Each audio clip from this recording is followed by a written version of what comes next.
মুম্বাই অভিমুখে লাখো নবী প্রেমিক জনতার লং মার্চ আজকে গোটা ভারতকে থরথর করে কাঁপিয়ে দিয়েছে। আমরা ভারতের মুসলমান দেশকে অভয় দিতে চাই, তাদেরকে সহমর্মিতা জানিয়ে বলতে চাই, যদি নরেন্দ্র মোদীরা হিন্দুত্ববাদ প্রতিষ্ঠার জন্য আমার নবীকে বারবার আঘাত করতে চায়, আমরা এই উপমহাদেশের প্রায় 100 কোটি মুসলমান ভারতকে খান করার জন্য যা করতে হয় তাই করব আমরা।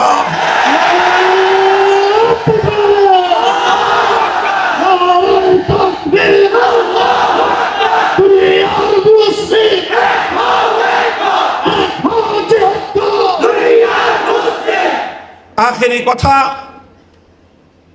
আমাদের অন্তর্বর্তীকালীন সরকারের উপদেষ্টাদেরকে বলি, দেখেন একটা আমি স্মৃতিচারণ করি অতীতের এক সময়ের। বিরোধী দল আন্দোলন করতেছে, বিরোধী দল একটা ইস্যু নিয়ে আন্দোলন করতেছিল। কি ইস্যু?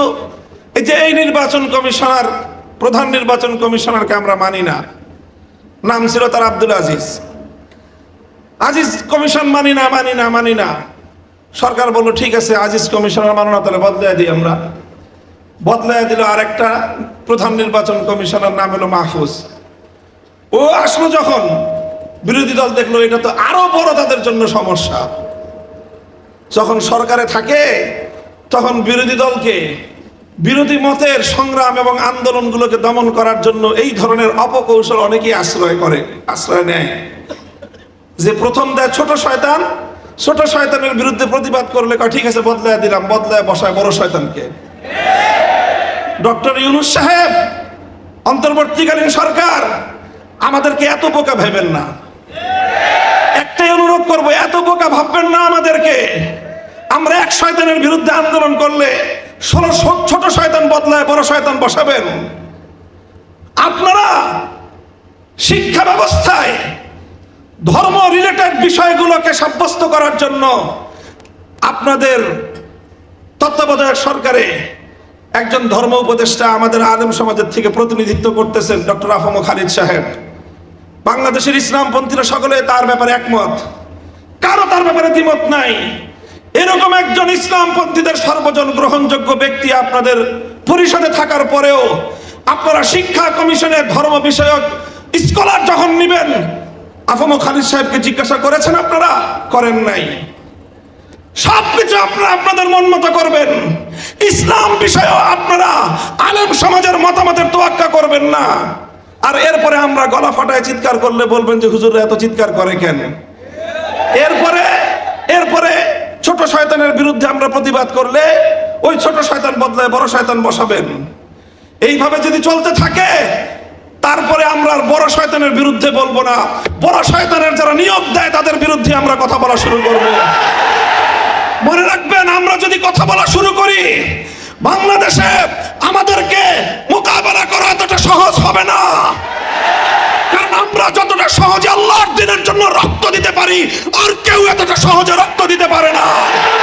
আমরা রক্ত দিয়ে শাপলা চত্বর রঞ্জিত করেছি, আমরা রক্ত দিয়ে হাটহাজারী রঞ্জিত করেছি, আমরা রক্ত দিয়ে শহীদ বাড়িয়ে তৈরি করেছি। টেকনাফ থেকে তেতুলিয়া আমরা যে পরিমাণ রক্ত দিয়েছি, ফ্যাসিবাদের মোকাবেলায় আর কেউ এতটা রক্ত দেয় নাই।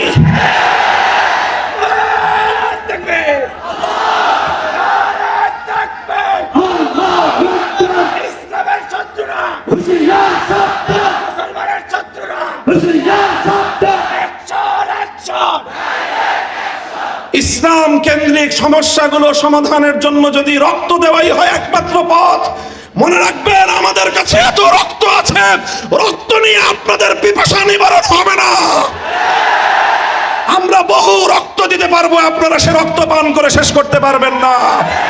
আমার নবীর ইজ্জত, ইসলামের গৌরব, ইসলামের মর্যাদা আমাদের কাছে এতটাই মূল্যবান, আমি এবং আমার সন্তানরা সহ আমরা রক্ত দিতে প্রস্তুত, ইসলামের প্রশ্নে আপোষ করতে প্রস্তুত না।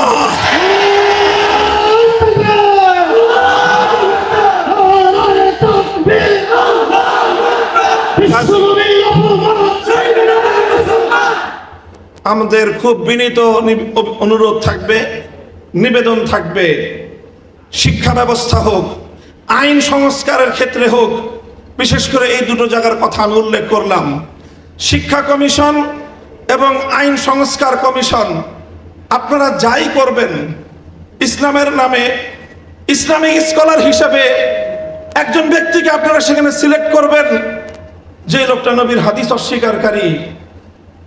এই ধরনের তামাশা আমাদের সাথে করবেন? আপনারা কি মনে করতেছেন যে এই তামাশা করে আমাদেরকে আপনারা লাজবাব করে দিবেন? মনে রেখেন, আমাদের পিঠ যদি দেয়ালে ঠেকে যায় তখন আমরা যে প্রতিক্রিয়া দেখাবো, ওই প্রতিক্রিয়া সামাল দেওয়ার শক্তি না বাংলাদেশের আছে, না ভারতের আছে, না আমেরিকার আছে।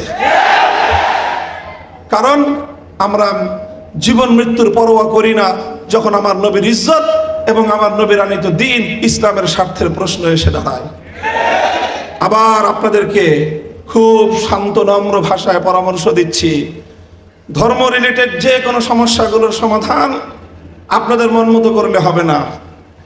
আপনাদের মাঝে আমাদের প্রতিনিধি আফম খালিদ হোসেন সাহেব আছেন, ওনার কাছ থেকে প্রত্যেকটি ধর্মীয় বিষয়ে পরামর্শ নিয়ে আলেম সমাজ রয়েছে, হেফাজতে ইসলাম রয়েছে, অন্যান্য ইসলামিক মহলগুলো রয়েছে, তাদের কাছ থেকে জিজ্ঞাসা করেন।